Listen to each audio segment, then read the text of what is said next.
Anong ganap sa mundo ng showbiz? Go, go, go, go, go, go, go! 39 seconds.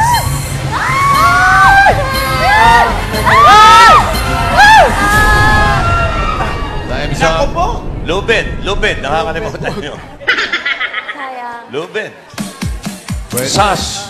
Scarf. Garland. Medal. Scarf. Nagpadala na ng apology letter ang production ng EAT sa MTRCB kaugnay ng lubid remark ni Joey De Leon. Sumulat kay MTRCB Chairperson Lala Soto si Jenny Ferre, ang Head of Creatives and Production Operations ng EAT. Ipinaliwanag niya ang nangyari noong September 23 sa Gimme 5 segment ng EAT. Aniya, regretful and apologetic ang buong management sa nangyari. Narito ang paliwanag ni Ferre. During the said incident, Mr. Joey De Leon suggested lubid as an answer to a question regarding things that may be worn around the neck. He conveyed this verbally in a very brief manner without further actions, elaborations or demonstrations.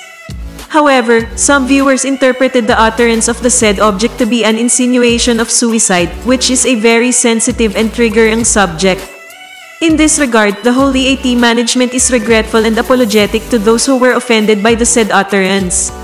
Rest assured that we are one with MTRCB in advocating a responsible viewing experience for the public.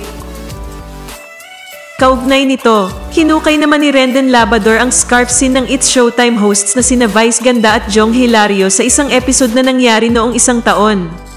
Ayon kay Rendon, nangunguna ang kapamilya noontime show sa mga paglabag. Naniniwala siya na sila ang dapat tanggalin sa internet at hindi siya. MTRCB, pakiimbestigahan nga ito at pakidagdag sa mga paglabag kung maaari.